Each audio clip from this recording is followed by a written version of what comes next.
Well, good evening. That was impressive, wasn't it? StonesCast 76. Very professional. Anyway, on with the tonight's cast. So I'll bring in our tonight's panelist. First of all, we've got Paul Cooke with us. Hi, Paul. Hi, you all right? Yeah, not too bad. We've got River Wallace. So, Riv. Evening, everybody. Good. And lastly, we've got a newbie to the cast. We've got Ashley Fairman. Evening, Ashley. How are we? Good. Who was impressed with those entry titles? Did you see them? Very good. Very good. Yeah, I'm impressed. Very, very You know who's made professional. those? Yeah, it's all downhill for the professionalism now. Colin Bunner did those, and we should give him a shout out because they're very impressive. And we've got some outro as well when we're finished. So yeah, very impressive. Yeah, all good. Yeah, it could be all downhill with the professionalism from now on, but something I wanted to do very beginning, and we'll get on with the cast after that, is hot off the press. We've actually got a sponsor for the cast now because it is a bit of an expensive hobby, all this hosting. So good friends of the club, people will know by a program or see the boards around the ground or know the people involved. Rolf East have decided to sponsor the cast and offered to sponsor the cast. So big up to them. And I think I can bring that up. Look, there you go. There's a shout out to Rolf East. So if anyone's looking for buying or renting or selling or whatever, you've got it on there, and you can.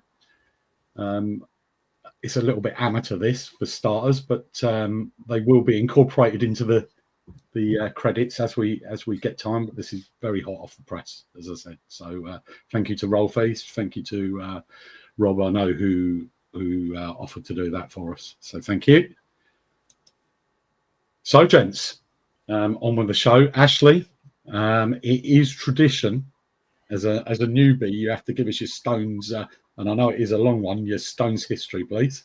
Yeah, I mean, I think following on from Don Cross on the last podcast, it's going to be quite underwhelming, I think. Never got a chance to don the shirt or anything like that.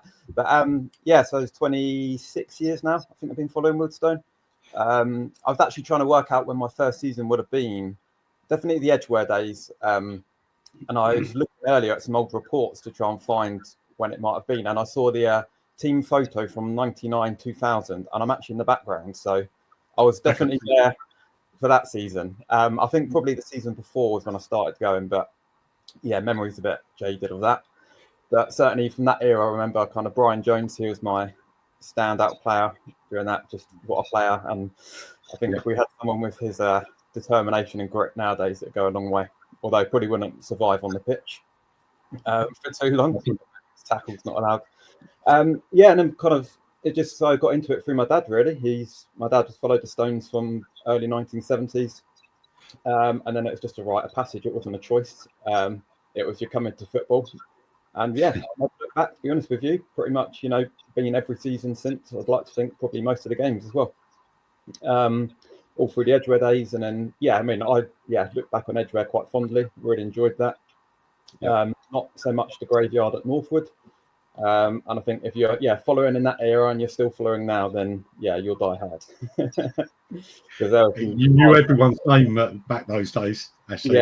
Yeah. I think probably 200 crowd, 200, 250. But yeah, look, going back to the Edgware days, I think players kind of which kept me interested. People like Marvin Morgan, Dave Ryan, players like that, and then obviously Richard Jolly, Jermaine Beckford, and that side of it. It was a serious team we had back then. I think there was a period where Jolly and Beckford were our team, weren't they? Yeah, they carried us. Yeah, I actually remember. I think it was them two away at AFC Wimbledon for some reason. And they carried us through that game. I remember it being a huge game. I think it was only a league game, but a big occasion. And I remember them carrying us through that. But to them through the Northwood days, and then on to Ruislip. But 26 years is a long time. But we've never got better, which has been the nice thing. And never experienced a relegation, dare I say. We'll come on to that. I suppose the intro we just watched brought back some memories, some of those goals. Yeah. I mean, one of the first real memories was Dulwich. Okay. penalty shootout, and then the pitch invasion. Yeah, we Jez is a bit upset that we cut that clip off just before he was over the fence. His famous moment, Yeah. But yeah, it's been pretty easy watching. It's been steady growth over the period. Obviously getting promoted then to the Ryman Prem and then up to the South, and now in the National League, it's been a good journey. It's been ups and downs, but some standout moments as well. I think definitely the FA Trophy run, etc. Margate away, kind of moments like that, they keep you going. Yeah, absolutely. You keep the good bits, and the bad bits tend to fade away, don't they? Yeah, I think the bad thing for me is I'm not a big drinker, so I've experienced pretty much all of it sober. Wow. No, that is impressive. Yeah, I can't claim that. Can you, Paul? Riv? No, certainly not. I've been going with my two brothers, and like I say, keep going. Something keeps pulling us back, so must be doing something right. Yeah. We were saying before we came on, Ash, that I've seen you around for years and we've never really spoken, but the non-drinking bit probably explains that, because I've met everyone in the pub and we're probably too drunk to talk by the time. It's very much kind of culture used to go with my dad, and he would be very keen, kind of just get in the car, get to the ground, watch the game, and go home. And that's kind of But no, certainly plan to do more away trips, and should enjoy the ones we have now, really. So absolutely, yeah. Well, not drinking is hardcore, to be honest. Watching Wildstone, fair play. Mad, but, full credit to that. Yeah, but okay, thanks for that. Anything else to add to that? No, I don't think so. I think it's just been a good journey. Enjoyed watching it, really. I think how I think it's quite impressive, really, to follow someone for 26 years, in the non-league scene and only ever see us go up. Yes, we've done, so it's quite easy to keep coming back if you keep getting better. But like you say, it's the people around the club, people like Paul Rumans and that, just seeing people like that around all the time. And Gordon Bartlett, he was huge to keep me coming. I used to speak to him before every game. And I shook his hand on Saturday. He was there. I don't know if you saw I missed him. I was gutted. I didn't see him. It made my day, to be honest with you. I'd love to see him playing still. Yeah, because he's not really. He's not been to that many games, has he? Since. No, we see Leo a lot, but not so much. Yeah, but, no. So good old days they were. Yeah, unfortunately, I didn't. Sorry, unfortunately, I didn't know he was in the ground until I left. Yeah, I didn't either. I'd like to say hello to him. Yeah, he's just such a lovely man, isn't he? I mean, he is Wildstone to a lot of us. I know, Riv, you're not old enough, but to a lot of us, he is Mr. Wildstone. Well, yeah, I came in at the back of his tenure, so I never really got to know him for the man that everyone says he is. But from what I've seen of him, and I've spoken to him as well, he's a great fella, isn't he? Just a gent, just a gent. Yeah, and everything he went through with the club is quite incredible to say. But actually, dead right. It is the people around the club, and that's what we like to think we're unique. We're probably not, but it is the people around the club that makes the club. But you've only got to look back at the Northwood days, and of them 250, 200 of them are probably still going. Yeah, no, I agree, and a proportion of the ones who aren't is because they're no longer with us, unfortunately. Aging, and look, I was looking back earlier actually, because one game I always look back on is the Greg Ngoyi at Borough, one of my favourite ever games memories. And I remember thinking, God, how many people are here? And I looked back earlier, and it's 580. Is that right? That was massive as well. I mean, it felt that was Boxing Day, wasn't it? Yeah, that is hat-trick. And I think that just shows how far the club's come. It's great, and it's a great sense of pride that you can walk in the ground and see people in Wildstone shirts who you don't recognise, you don't know their name, and that is just a great thing. Yeah. So, look, it's onwards and upwards. Absolutely. Yeah. Okay. So thanks for that. So guys, we've got 3 games to review. We've got Barnet, we've got Boston, and we've got last Saturday's game as well. And then we've got 2 to look forward to, which is this Saturday's game at Southend, and then the final home game at Halifax. And we can talk about nerves and and everything around that as we go. But I guess we'll start off with Barnet. Were we all at Barnet? Yep. That's a good thing. So that was Saturday the 12th, the 1-1 draw, as we know. Unusually decent crowd for Barnet, but that's to be expected, I suppose, as they're top of the league. I think there was over 3,500 there, and a slightly smaller turnout from Stones, 759 this time, but mighty impressive. Yeah. As you said, Ash, our home crowd used to be 200. So Yeah. It was interesting. We had that many because I think had Barnet had a chance to win the league that day, I don't think we'd have had as many somehow. I think some of us might have shied away. When it was known that they couldn't win the league, I think a few more bought tickets. There was a late rush for tickets, wasn't there? Because I know there usually is, but they could have won the league. We could have got relegated. I know they're going to win the league, but I just didn't want to be there when they did it. No. Yeah, I think a lot of people booked to get away, so they wouldn't see us lose to Barnet and then win the league. Yeah. Yes. Yeah, I know people who went away for that. Yeah. Rather wrongly. Well, we were there. That's all that counts.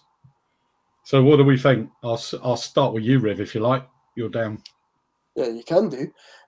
Well, unlike a lot of the people in my group who were going, I was actually weirdly confident that we'd pick up something, mainly because it's just such a Willstone thing to do. Like, Barnet are on the verge of winning the league, finally getting out of this hellhole league. And wouldn't it just be lovely to spoil their party? And we did. Albeit that first half showing, a little bit shaky, wasn't it? I don't remember us having a single chance in that first half. All the action was down in our defensive third. And we did well to just keep it to 1, to be honest. I think Baptiste, as he has done since he's come in, he's just been performing heroics. So we were very lucky to just be 1 down. And then going into the second half, all the momentum just shifted to us, and we eventually got our goal through Sona. We could have had one before that, the Cisse 1-on-1 miss, but I'll take a point there every day of the week. Very good. Absolutely. Paul? Yeah, I mean, it was a 12:30 kickoff, which I hate. I think I'm not a morning person, so I just didn't enjoy getting up for that. I mean, the last time we played down there, we did a 12:30 and we lost 2-0. I think it was in December previous. No, I think what Ruth said is correct. With the whole the first half, we did feel like we were hanging on. They scored. It was definitely on the run of play. They had a goal disallowed as well. I think it was a foul just before. Yep. It did at some point. This feel quite ominous to me that this could get out of hand. But then I get an issue, and then I don't know. It's kind of the second half started, and we sort of got into our stride a bit better. And I just thought we played. I thought second half. I think whilst I don't think we did ourselves just in the first. Second half we certainly did, and I think we had a chance. We could have actually gone on and won that. I think over the balance of the 90 minutes, I think a draw was probably the fair result. I think I'll probably put down a bit of the second. I don't know what Barnet they've been stuttering apart from the last game. I think it's just getting over that finishing line is quite difficult. I think when you're up there, I think they've been stuttering a little bit. But I think that might have come into that game. But we've got a good record there. It's not a ground I enjoy going for many reasons. I'm not going to go through all that again. But I've been there the 4 times we've played there. And I know we've won 1, lost 1, drawn 2. So it's not a bad record. And now they're going up. Hopefully it'll be a while before we have to go back. When they go up, we can walk away with a better record over our 4 years or 5 years together. Yeah, it's not a bad record. We'll take that and we'll move on. I mean, let them. They've got the title. There's no denying that. But I'm not really fussed about going back there anytime soon. I'll be honest with you. It always felt like a bit of a mission, a bit of a chore. Even though it's one of the closest games to go to, it was always a real kind of It was an effort. Even the pubs around there's not a lot really going on. So it was it was a ground I'm not going to miss. True. Ash, what were your feelings or thoughts on the game? Kind of just echo what's been said. Really, I thought, to be honest, it's part of our game plan just to try and stick in there in the first half and then have a go in the second half. We managed to keep it tight. I thought Barnet were quite poor in and around our box. They had a lot of possession around, but I thought we defended our box well. And then second half, I thought we just came out and gave it a go. We didn't really have anything to lose at that point. And I think, Barnet was feeling the nerves a little bit, closer it gets. So, I think, look, walking away there with a point, and like Paul said, knowing that actually we could have won the game, I think you've got to be happy. It could prove to be a valuable point from the end of the season. So, Yeah, absolutely. You mentioned the second half, etc., and we're going to review another couple of games after this, but it's not just these 3 games for me. And I'll welcome your thoughts on it, but we do tend to only play a half a game, and I'm sure you've all noticed it. And you just kind of, if you're going at half time with a poor half, you hang on to the fact that maybe the second half is our half. Yeah. I don't know if it's done on purpose. I don't know if it's a fitness thing, just to hold on to the first half and then push on. And I've had a few issues recently, well documented, about injuries and illness. I don't know if it's something that the management team are trying to do, just to keep it, to neutralise the first half and then go second. I don't know, but you're right. I think I've had that same view, that we do seem to. I know we'll go into the next 2 games, but we do tend to either start off slow on purpose, or we just, something's gone wrong. But it kind of goes against what Gibson said, though, didn't he, when he came in? He was all about starting quick. It does, but I've not seen evidence of that. No, I've not seen us start quick in any of the games. But like I say, maybe it is a tactic, just preserve some energy, keep it tight, and then have a real go. Especially, if we're at home and shooting down the hill in the second half, I get it. Because we don't start quick. We'll come on to starting quick because we're good at chipping goals in the first few minutes. But listen, we know the management's hands are tied in a lot of ways. We've got some major, big players injured, and there's going to be fatigue and all sorts around the camp. It must be a nightmare. Yeah. Well, especially at the back line and take Barrett and Mundell Smith out. I know we've not had Barrett for most of the season, but for me, they're our 2 best defenders. Add Cooke to that. You're gonna feel that, aren't you? Yeah, absolutely. And the players that are in the squad now are doing well, but they need a break, and they're not getting a rest, or and if players are injured, we're probably playing them for the 20 minutes they can manage, and it's not the best shape to be in when you're in a relegation fight, is it really? No, I don't envy Gibson, put it that way. No. So Barnet, and 12:30 didn't help, did it, for the drinkers amongst us, Ashley? But we did find a pub that opened up 9 for us. So it was an interesting one, wasn't it? I think Mariappa and Hutchinson were the only 2 changes from the York game, and we know how York turned out, but as it turns out, they are a very strong side. So I thought we did well, Barnet. I really did. Yeah, I think it's only second half, definitely. Yeah, and if you set a point before the game, snap your hand off for that. Yeah, absolutely. It's that old football thing, isn't it? Derbies are a great leveler anyway. So yeah. But one thing I'll say, that I think their keeper was superb. Evans, I thought, I don't know, I think he's on loan from somewhere, Fulham, but he made a couple of fantastic saves. In that second half. And just before, obviously, we scored, it was an absolute stonewall penalty, and it'd been interesting if the ref had actually given that. But it didn't seem to indicate anything. But maybe I'm not doing a disservice. Maybe he would have given it, because the defender punched the ball out. I thought the keeper, he made a couple of brilliant saves, and he kept them in it. I'm sure the officials said to our management team that they knew it was a penalty and they were playing advantage. There was no indication they were playing advantage there, was it? It was one advantage. Penalty. I'm good refereeing then, but he quite fortunately palmed it into the way of Sona, didn't he? So I'm not fussed by it whatsoever. No, it was a good finish, to be fair. He got hold of that well. He did. I was still shouting for a penalty at the point where it went in. It was all a bit confusing. We didn't seem to all celebrate at the same time, did we? Great scenes, though. The manager Neil mentioned in his programme notes on Saturday, how emotional it was to see everyone singing his name and everything. It must be amazing. I've had a few renditions of Neil Gibson's Blue White Army now. A song that's been pretty empty the whole season up until this point. So it's good to hear it. Yes. Yeah, no, absolutely. Okay. Any further thoughts or comments on the Boston day?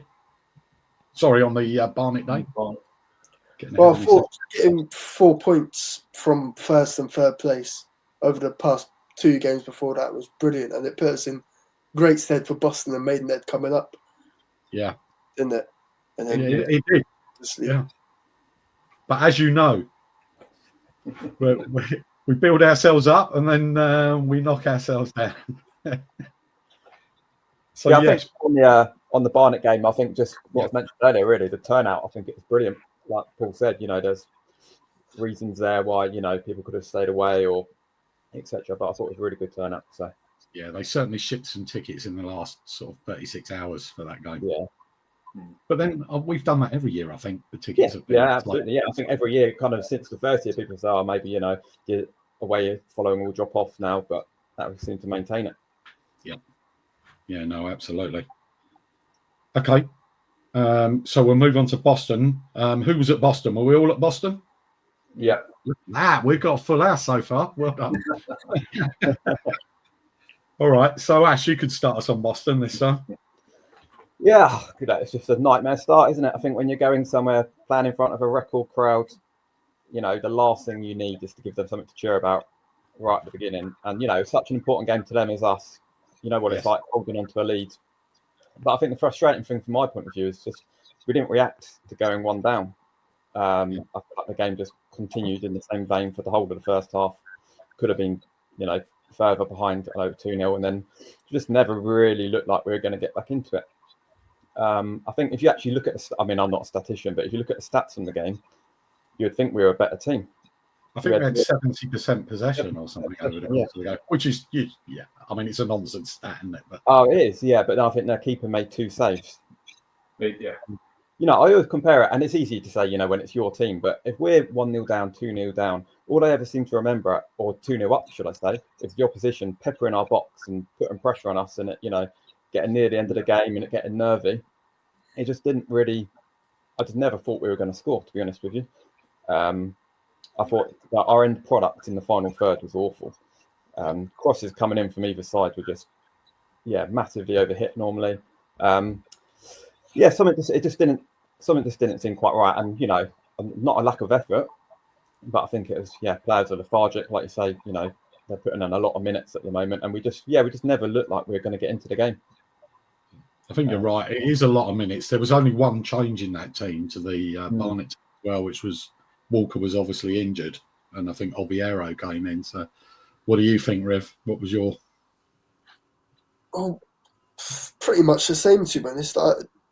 We just didn't get going at all. I found it weird that Mariappa decided to swap sides when he had won the toss, and we were playing against the wind in the first half. It didn't work at all because within 2 minutes they were 1-up. Fluky. Well, it was a great free kick for the second goal, but 20 minutes in, we're 2-0 down and we haven't got a chance in the game. So that is a decision I'm not massively happy about. But we just never really got going. We didn't have any end product in the final third. As you said, Ashley, like every cross coming in from Randall was overhit or underdone. We just couldn't get anything right. And really, we should just write it off because that was never going to be our day. No, I think you're right. Paul? No, I didn't know it was we'd won the toss because I got there literally. No, I didn't know that. I have to. I got stuck in a pub somewhere. It's a bit of a trek from the town centre to get down there, so literally just made it in time. It was. It was a game. I was up for, and I thought, it's one of those. I wasn't quite say 6-pointer, but it was certainly, we knew who if someone managed to win that game, it put them in a great position. And within 2 minutes, they're through. Again, the defence just seemed asleep. I think it was a tidy finish. I'll give him that. He went for it and he lifted it. I think it was Mariappa who went round him and he cut inside and just dinked over Baptiste in the goal. It was a good finish, but we never recovered from that. We just seemed to just go in our shell. We didn't. We were we deserved to lose that game. I mean, that stat 70%. I've seen that stat. I don't understand it because it wasn't the game I was watching. I know. I mean, they had. For me, our best player was Baptiste, Dante in goal, because he made loads of like scrambled saves. I mean, it could have easily been 4-0. I'll be honest. It wasn't our finest hour. I don't know what happened. And the free kick, it was a silly challenge to give it away. As soon as he did, I think it was Enzo gave it away. I thought, what are you doing? Why are you jumping into him? And again, you can't legislate for the free kick. It was brilliant, but the wind's behind him. You can't give a free kick away right at that position. The wind behind, smack right in the top corner. And I'll be honest with you, at that point, it was game over. It was done. It was, and then it was a case of just watching all the other scores come in. I was permanently watching FOTMob, I think, the rest of the game, just seeing when the other scores would keep dropping. That time of year, nowadays everyone's on their phone. In the old days, it just didn't seem. I don't know. I don't know. I can't legislate for that. I don't know what happened, but we weren't unlucky in any way. We got what we deserved in that game. And fair play at Boston. They looked like, and several people said to me on Saturday, they looked like York. I mean, they were just a big, strong team, weren't they? I mean, we're lucky we got the 3 points at our place because one of us winning each is a lot better than us. Oh yeah, no, I think that is fair. I mean, it's interesting because that game, I think that was the game we didn't play any subs either. We had 11 players.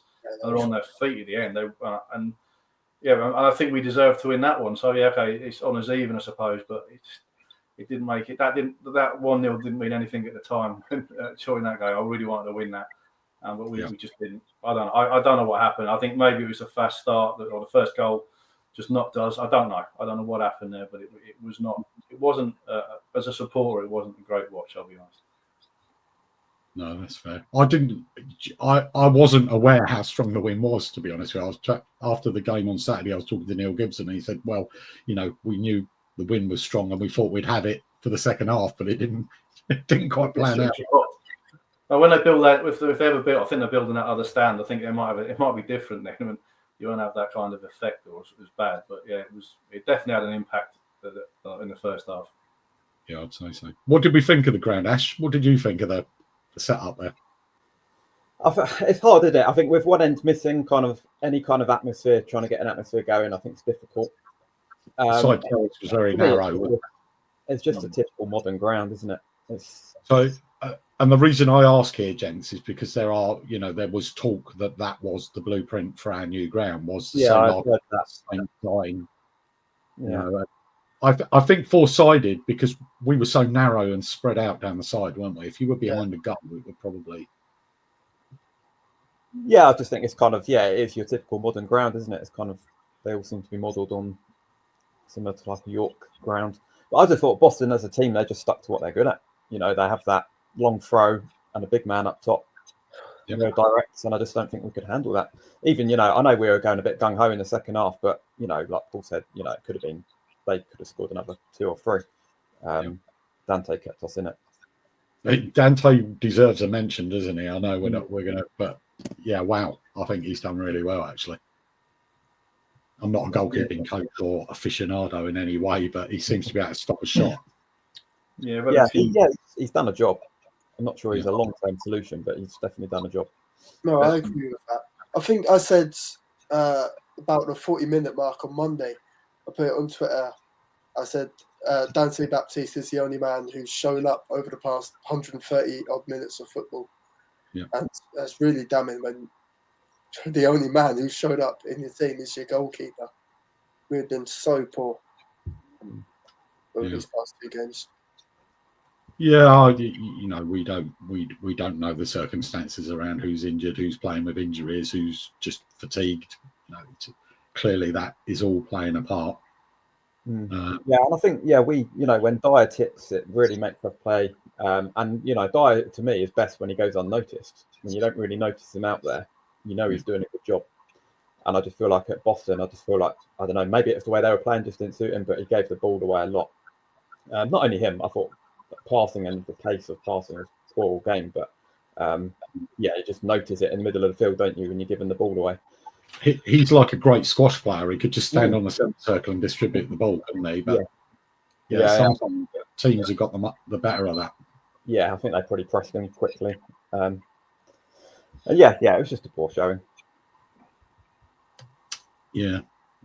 Okay. Anything to add to Boston away?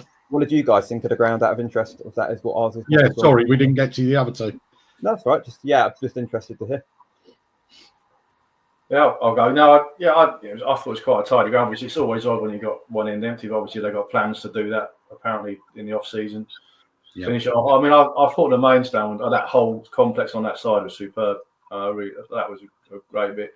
But the bit we were in, it wasn't great for us, I suppose. But that's picky. They're not going to give us the best stand, are they? But it was narrow. But the facilities were fantastic. I just wished of all the away grounds, I wish I'd give a decent pint at half time because again, it's just the offering on show wasn't great. I've always say that. You need it, don't you? Well, no, I haven't got much to add to that. I thought, apart from our end was a little bit tight, and it felt like there was more people there than there actually were. It's a quite decent little setup, and I've got to say the food there as well. It's quite decent. Food was really cheap as well. Oh yeah, ridiculously cheap. Yeah, which is unusual. Very, very impressed with their setup they've got there, and I'll be excited to see what it looks like with full stand.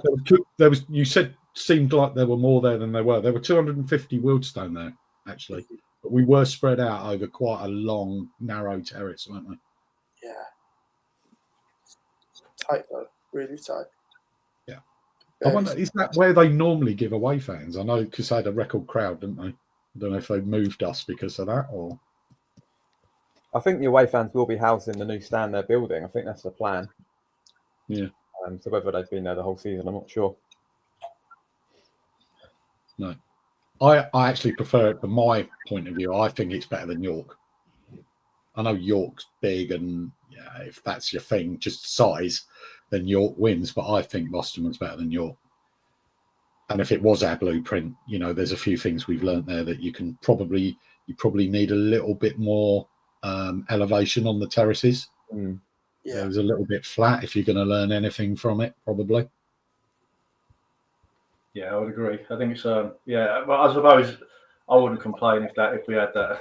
I wouldn't be complaining. They've done a good job of that. I don't know their financial situation, who's backing them, but I think they've got a good facility there. Yeah, no, absolutely. Okay, so our third review is last Saturday. Monday. I'm going mad. Yeah, it was Easter, wasn't it? Yeah, Monday. Maidenhead at home.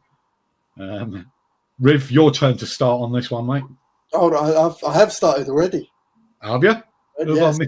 Oh, you've got to start, mate. So I have to start this one, mate. Oh, fourth game in 2 days, and it's like, second game in 4 days. So I get the right way around.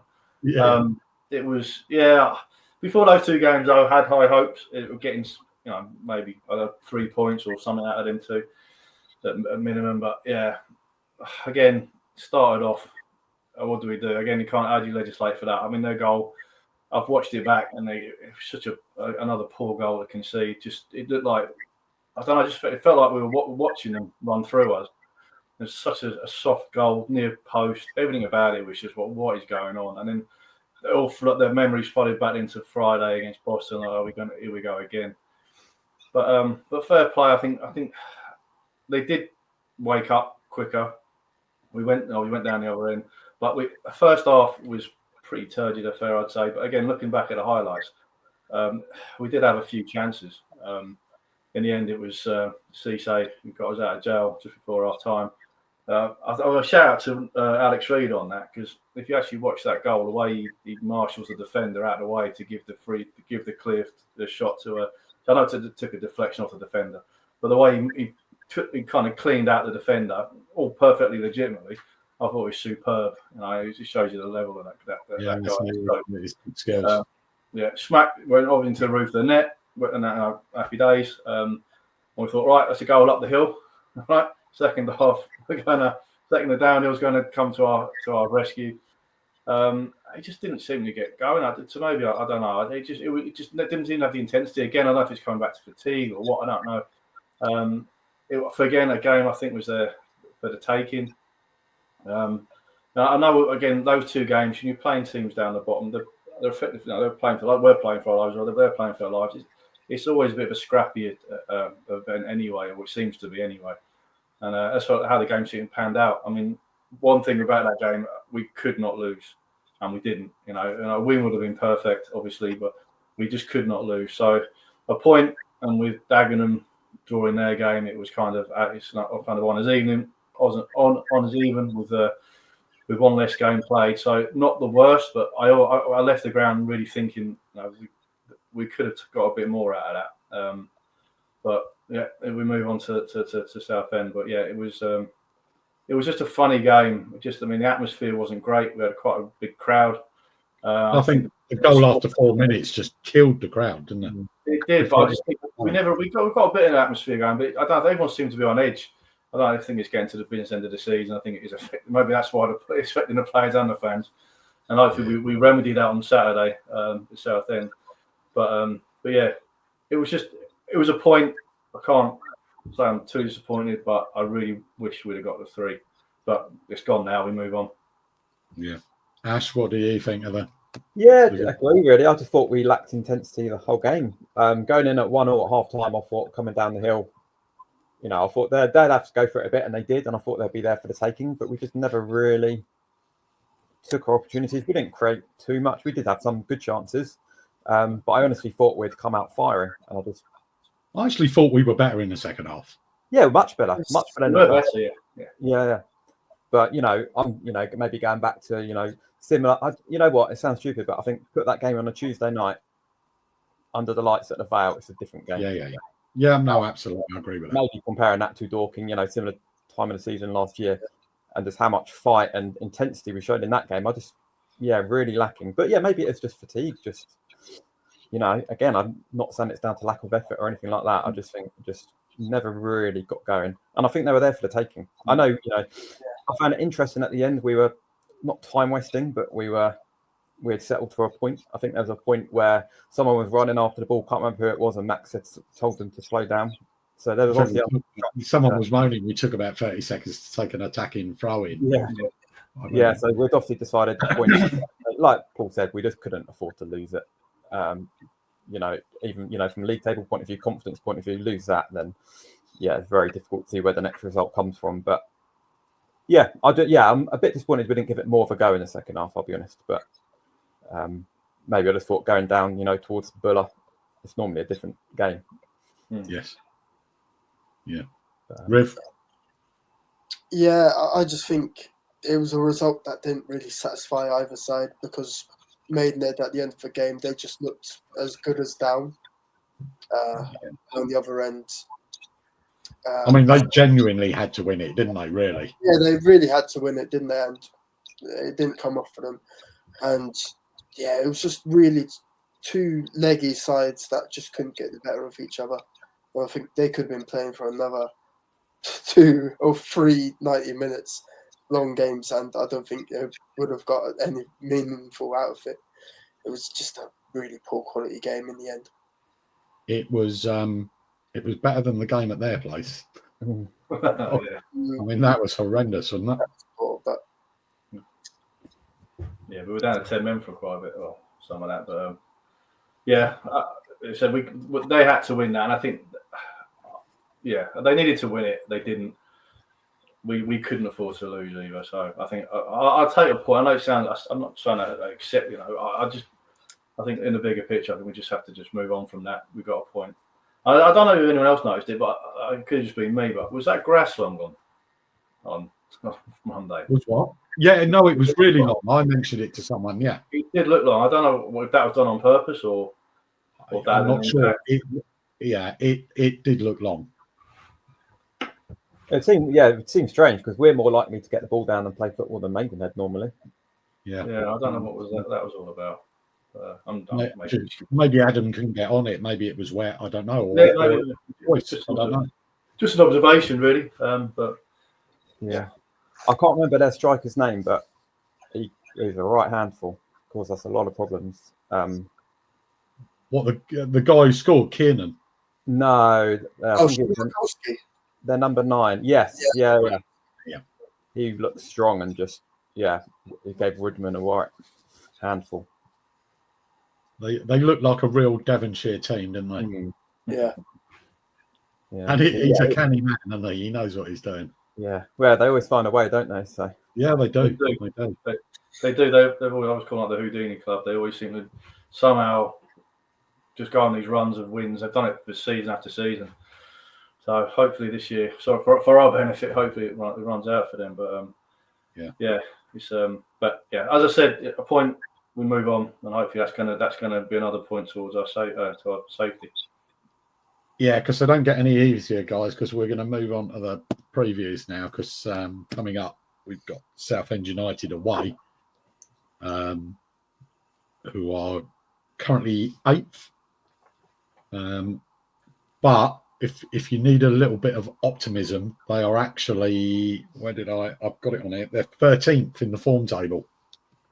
They've not been on a good run, but they're it's going to be a tough one, isn't it? What do we say, Rob? I don't even want to think about it, but I feel like the late kickoff could work in our favour and also against it, because if Dagenham lose to Altrincham at the 3 o'clock, could G up the crowd, players could mow, and we could just get the job done, finish it off. Do you know, I hadn't even considered that. Yeah, bang, 3 points at Southend and we're safe. But could work in the other way. We could be in the drop zone come 5:30 and alarm bells start to ring. So that's what I mean. It's a massively tough game to predict. Yeah, it's going to be a tough one. What do you think, Ashley? Yeah, I think it's going to be similar to Boston, really. It's going to be a big crowd. And if we can, whereas Boston, you give them a goal lead and the crowd gets behind them. But I think it'll go the opposite way. If we can keep it tight, I think the crowd will start getting restless in front of a big crowd. You know what that's like at home in front of a big crowd as well. It could, I think that could work in our favour. But yeah, we need to keep it tight or start quick in the first half, because I feel like if you let them get an early goal, they're going to walk all over you. Yeah, we don't need early goals, really, do we? It's confidence, isn't it? And our confidence is pretty shot at the moment. So heads will drop. So I think, look, it's a great place to go and watch football. I love watching football there. I think it's it's a proper old granite. Their last 6, they've won 2, drawn 2, lost 2, Paul. What is it going to be? Lost 3? I hope not. If I was thinking what River was saying, I was thinking the same thing. I'm also looking at the other end of the table, where if Halifax and Gateshead get results, then that means Southend can't get into the playoffs. Yes. So it could work in that way as well. Yeah, as much as I hate 12:30 kickoffs, I don't mind the 5:30 kickoff.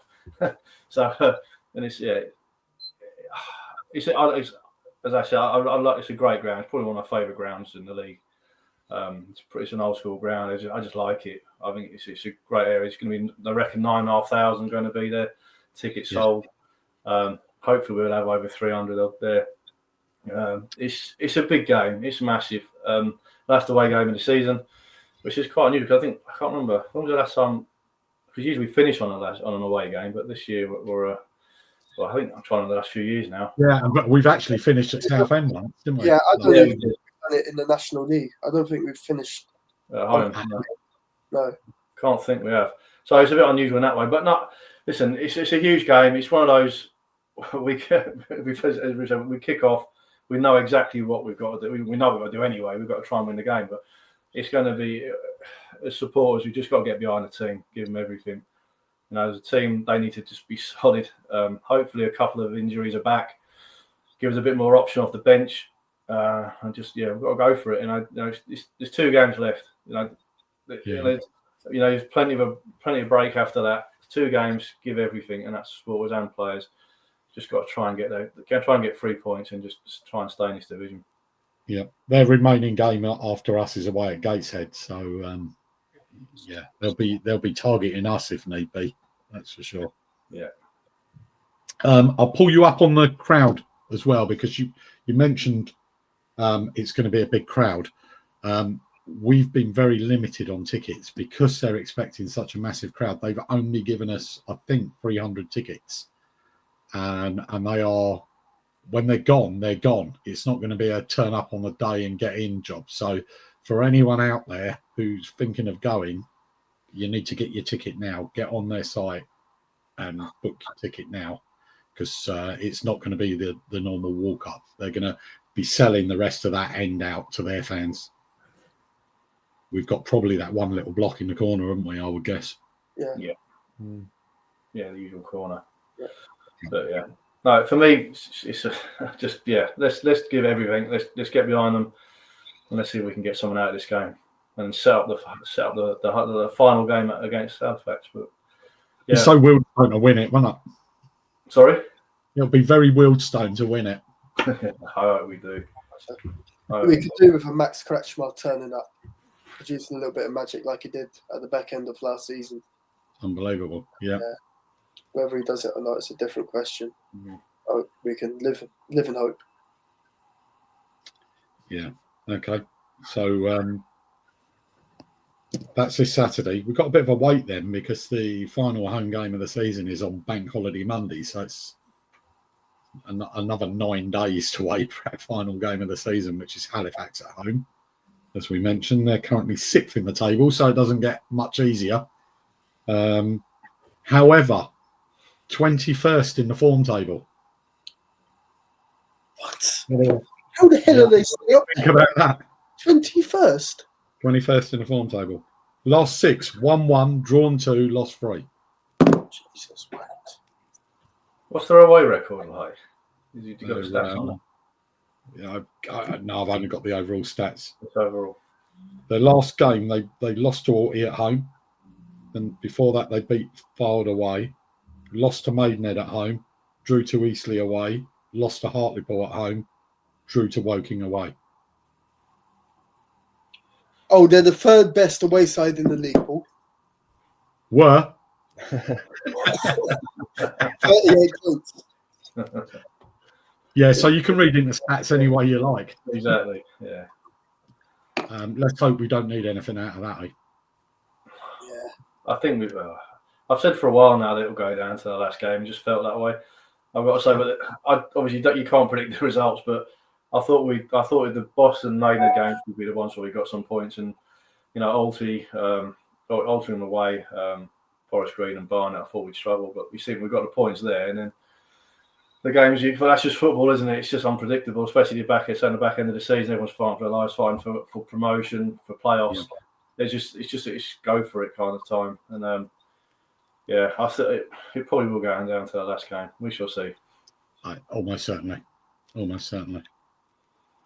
What do we think, Ashley? You got any hopes or? Yeah, I don't know. It's interesting. I don't really buy into this. If they have anything to play for or not, because sometimes I think that can work against you. If they're playing with no pressure on them. Yeah. I think they might rest some players, give players opportunity, but I think that can work against you in the same way that there'll be players wanting to play for their places and take the shackles off. You know what it's like. Yeah. I think the thing there is they could well be obviously sealed into the playoffs by then. Yeah. After Saturday, it really depends on whether they can gain a position or, and whether the manager has then got an eye on the playoffs and resting players, or, if they can't go up a place or it's of no advantage to go up a place, the way the playoffs work, then maybe they will rest people. But yeah, we can't bank on other teams doing things like that. It depends if they can get a home advantage, doesn't it, or whatnot. Yeah. No, we can look after ourselves and do what we can do at the end of the day. And it's in our hands at the end of the day. It's still in our hands, and we can just make the most of it. Yeah, I think so. And let's maybe there'll be a miracle recovery by one of our players for the very last game of the season, but then they'll be totally unmatched fit, won't they? So yeah, but a 9-day break will do us good. Yeah. Especially, if they're fatigued at the moment, then even if you're going with the same team from Southend to Halifax, that should be enough time to, recover and get yourself up for it. Because absolutely, I feel like we need to show a bit more fight than we did in the last game, the last 2 games. Yeah. You kind of just want to see, with 2 games to go, you just want to see bodies on the line, and you know, you don't want people sort of wandering around feeling sorry for themselves, do you? No, true enough. Anything to add on those 2 games? We'll have a look at the table, actually. Forgot I can read pop-ups. How's that? Oh, No, that don't work, does it? Hang on. Can I get some? I don't think it is. That's a couple games back. Yeah, I'm showing the wrong. No, there we go. That's the one. Tech, eh? So, yeah, we can see Halifax there, 67. Southend, 64. It is quite tight in there, isn't it? It's. I'm sure they're all going to have something to play for on the last day. Just trying to see who. It's just such grim reading. It is, but I've got to say, when we played Eastleigh, and I always got to think back at that. It was half time. We all know what happened. I generally thought at that point we were gone, so I just couldn't see a way out of it. And we have the team have done phenomenal, and the management team have done a brilliant job to get us to this point. I appreciate the last couple of games we've faltered a little bit, certainly in the Boston one, but other than that, we've had a reasonable run. I'm taking out the York game because we had pretty much had 8 fit players, but we're still in this. You know, still we can't ignore the fact we're still there. We're still fighting. I'd rather be in our position than the 2 teams below us. We just got to go out there and do the job. 2 games. Let's do it. As I said once before, and we've got the whole summer to relax. Let's just get on and get the games done and just really give everything. Because I don't know. I'm sure I speak with everyone. I've really enjoyed the last 4 years travelling around the country and seeing some pretty good football. Some not so good football at times as well, but it's been good. And long may it continue. And I think the current management team, I know we've mentioned that since they've been here, there's been a lot of plaudits, and they have turned us around. There's no denying that, because I know some people would disagree, but for me, if we'd have kept and I'm going through old stuff again, but I think if we'd have kept the old management team, I don't think we'd be where we are now. I think we'd be lower, probably gone. So let's make the most of this. We've dragged ourselves up. The players do deserve some credit in that, or they do deserve credit on that. Management team certainly do as well. Let's just keep going, because 2 games, that's it, done, and I have no regrets. I think it's clear with this management team, they get it, don't they? They get what the club's about. Even just in the bar after the game, it's quite refreshing to see Gibson's interviews after the game. He's not, like I felt Taylor was just trained in the media, knew exactly what to say, what not to say. You knew what he was going to say before he even started the interview, whereas it's quite refreshing now to hear Gibson. He says that as it is. And I think he's been a great appointment, and I don't see anyone picking up what he had to pick up. No, I think you're right. You're right on his post-match stuff. I think you're right, and he does see the game. He actually tells it as it was. But there's no, and you're right. I think obviously previous manager, it's more like it was the same old. No matter what the result was, whatever the game was, it was the same kind of stuff. But this, he really does analyse the game quite quickly, and he says as it is. There's no, and I think it was a Maidenhead game. It was for me. It was spot on what he was saying. So if anyone hasn't seen that interview, for me that was exactly what happened. But it is refreshing, and I hope he gets a just reward, because then we all will. Yeah, I agree with that. And we crediting them with the halftime team talks for the turnarounds at halftime as well. I don't know. I'm not there. So you got to say, there's something going on at halftime. So is it the players, senior players, is it all of them? Is it the manager? I don't know, but there is something happening at halftime. There's maybe, I don't know, tactical change. I don't know. Something's definitely changing. Yeah, I think there's like a renewed level of fight that we didn't really see under the last management team. That when we have a poor first half, we sort of regroup and we get back out and have a much better second half. That completely wasn't there in the first half of the season. So fair play to whatever they're doing that's working. Yeah. And as we said earlier, we're relying on a pretty small pool of players at the moment. Yeah. So yeah, what they're doing is with a bunch of players who are, as we've said, probably not fit. There's players missing. They've got players back on loan who they've put a lot of trust in, who are actually turning up and doing the business. And he made a big call on the goalkeeper. And they're doing what they can with what they've got, and they haven't had a chance to actually bring their own players in, have they? Yeah, I think you've only got to look at like when Hutchinson went up at York. I thought, well, that's him done for the season. And is he actually fit? I'm not sure, but I feel like I don't think so. Out there. Talking to Neil, I think he would be playing Dom for the whole game if he had a whole game in him. Yeah, that was my thoughts. Yeah, I thought he'd be starting him. So, players like him, probably maybe shouldn't be playing at all, but patching him up, putting him out there. So, yeah, it's no lack of effort or anything like that. So, like Paul said, just got to get behind them. And I think he's also brought players on as well. Hutchinson's one of them, but then Dion as well. I mean, they're like different players from what we've seen before. So, I don't know if it's a kind of an arm around the shoulder, or is it some certain ways of playing. I don't know, but they look like different players to me. He's certainly got a song out of Dion, hasn't he? I mean,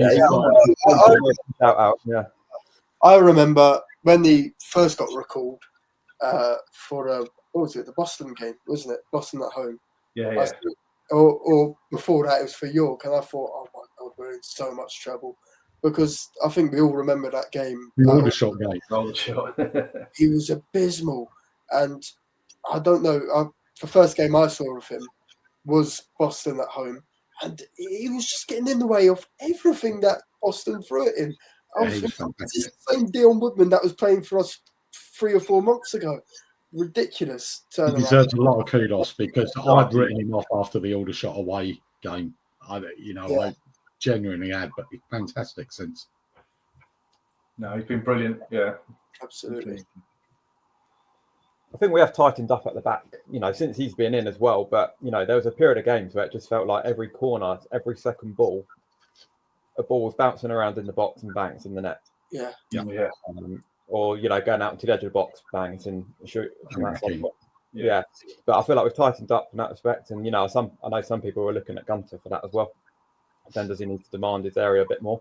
So maybe, that's rewards for putting Baptiste in. But, I think, we're not shipping goals, are we? Particularly, I know we're conceding the 1 or 2, but we had a few moments of 4-0s and things, didn't we? But we seem to have stopped that.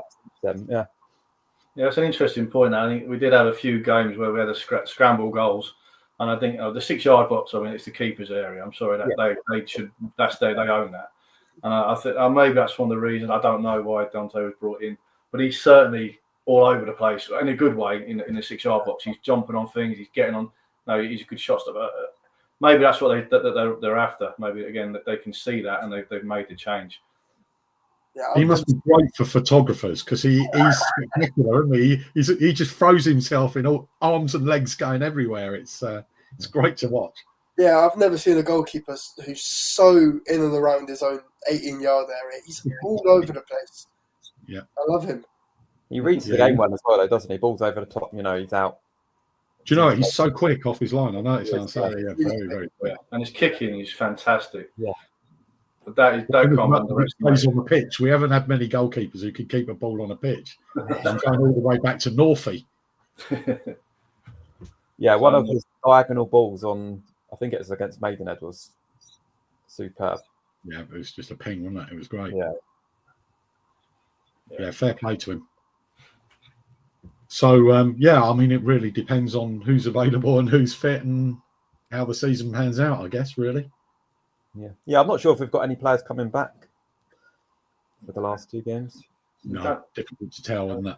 Really difficult. It's one of the things that I wish that we'd have a bit more comms on that about player injury. Maybe, I don't know, if it's done for tactical reasons or what, fine, I'd take that. But there's always a little bit who's injured, how long will they get out of the season, are they coming back? At least we feel a bit better if we had 1 or 2 players coming back for Saturday. We've always been like that. I don't ever recall us telling us about. No, we don't. It's all rumours on the terraces, isn't it? Yeah, we don't. It's not something. It's common knowledge, which I guess it's. I don't know if it's done on purpose, but I wish, just for my nerves, I wish they'd tell us something. It's like at York when Dom went off, turned up at the next game and everyone was, Dom's out for the season. And I saw Dom's dad, so I said, how is he? He goes, yeah, he should be back in a game and a half or so. And I was like, okay, I'll take that. Yeah, same with Walker, though. It's, made that Walker will probably be back. Yeah, that's true, actually. Maybe Walker. Yeah, maybe not, just not quite, but yeah. Yeah, I get it. They probably don't want to take risk knowing going into the 2 final games. Yeah. They've got to throw everything at it. So, yeah, I feel like we're just missing, we've got Reed scores goals. I just feel like, I look back on last season and players like Alarakia, I know he's inconsistent, but he had that moment of quality from nowhere. Yeah, just a lot of randomness, which Cisse kind of gives you. Yeah, he gives it through the middle, on the wings. I feel like we're just lacking a bit, on the wing cutting in. I thought Alarakia, and we're, looking back even, we talked about the Dorking game last season, but, with De Silva and Alarakia, I feel like both of them had that spark on the wings. Cisse gives it down the middle. Reed, if you give him service, he'll score goals. You know that.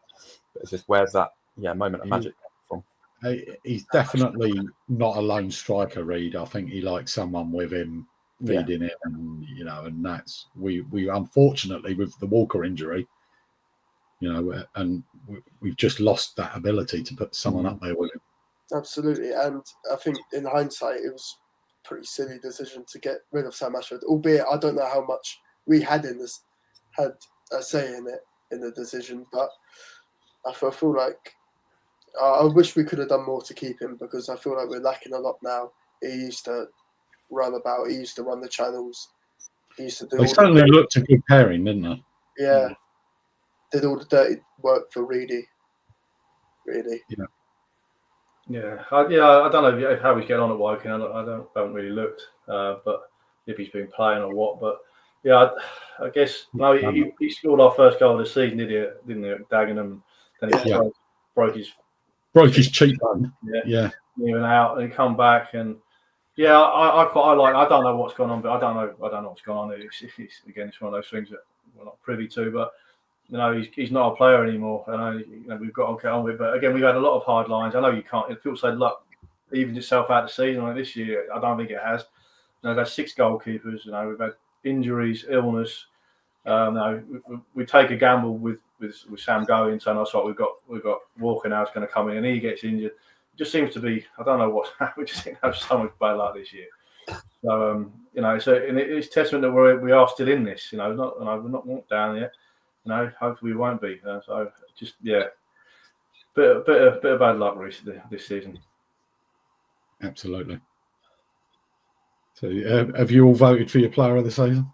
Mm-hmm. I won't ask you who, but have you all done it? I can tell. I don't know. I'm quite happy to say.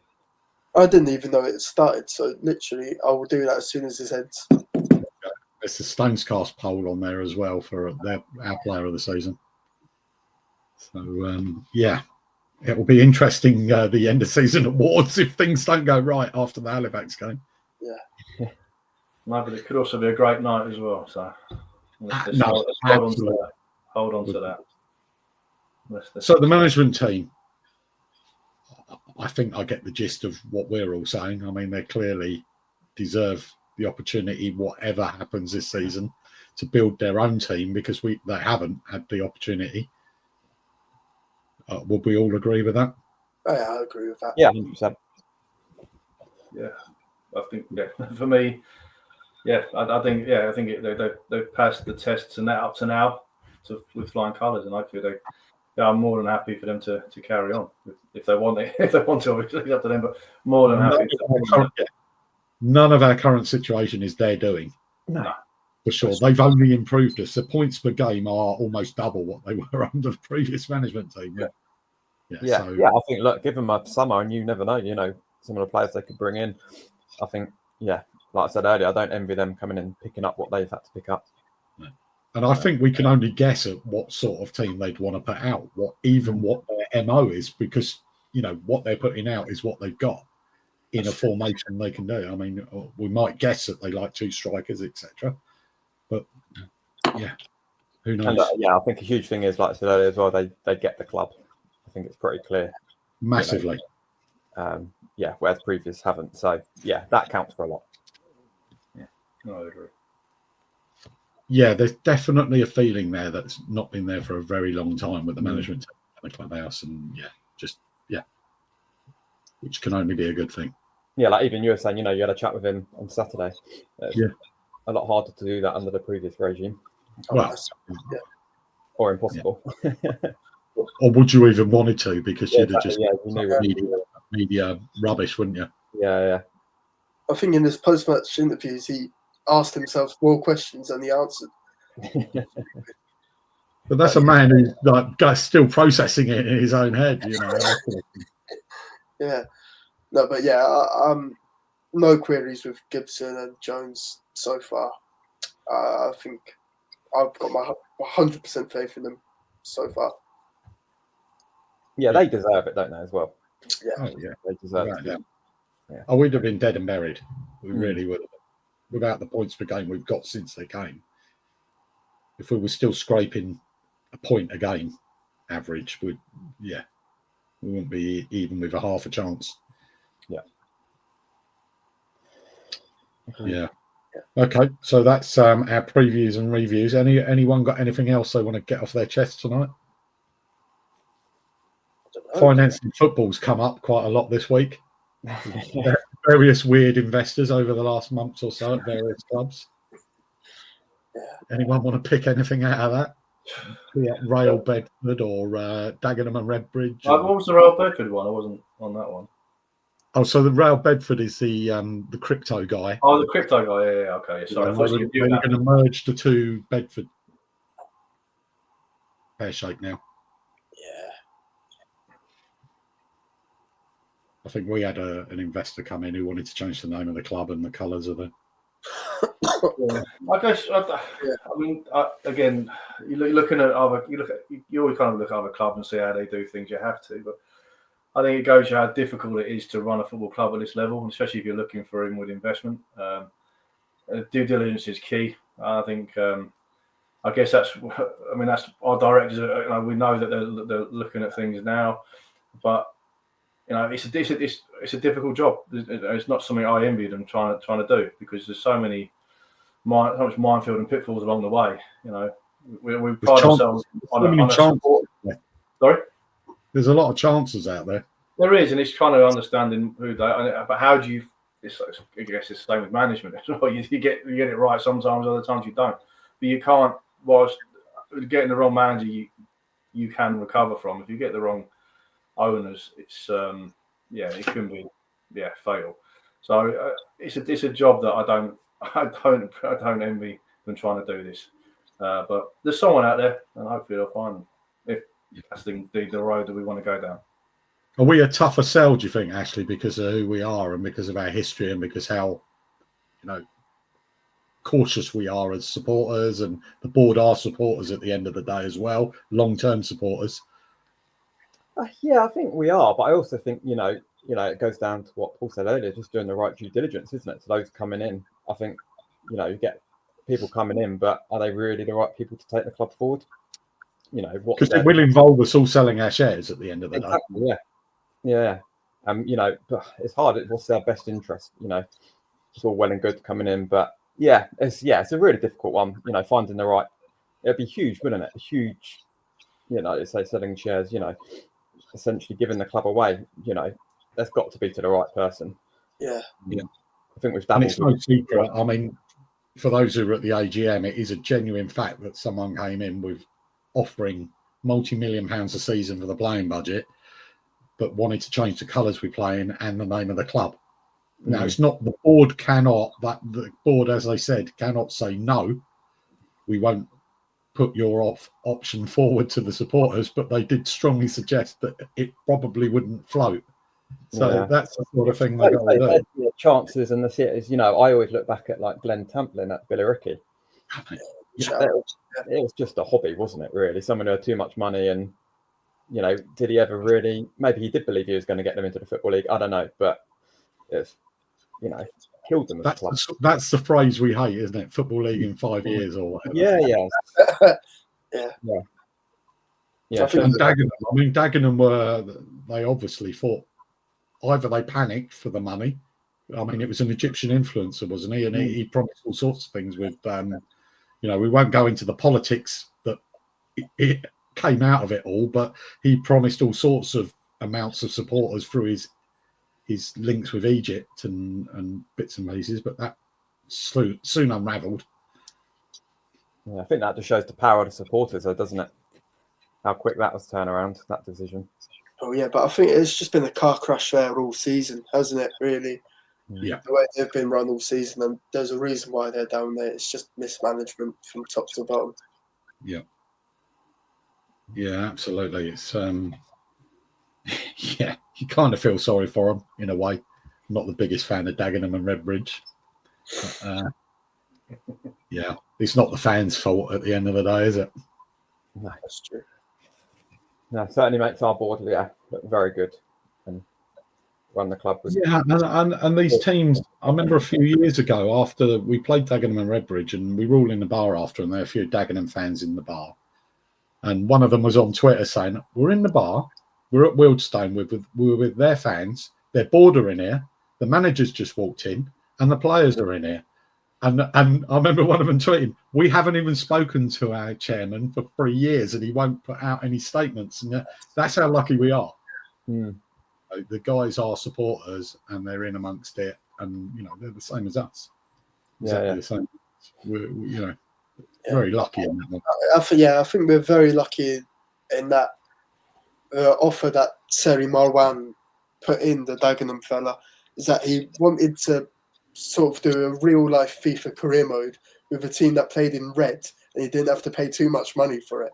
And it's such delusion, isn't it? And I think we're very lucky that we've got a board so competent to not even entertain it, not even give it the light of day. Is that our fact? They had to. Is that why he picked red kit? That's what he said. He wanted to play in real life FIFA career mode with a team. Maybe he's the one who wanted us to change our colours then. Wow, that's I mean, that's dangerous, isn't it? But wasn't it? Was it Farnborough the other year? The guy who's still at Farnborough, he was some kind of online football manager geek, wasn't he? Who bought the club and managed them like that. Yeah.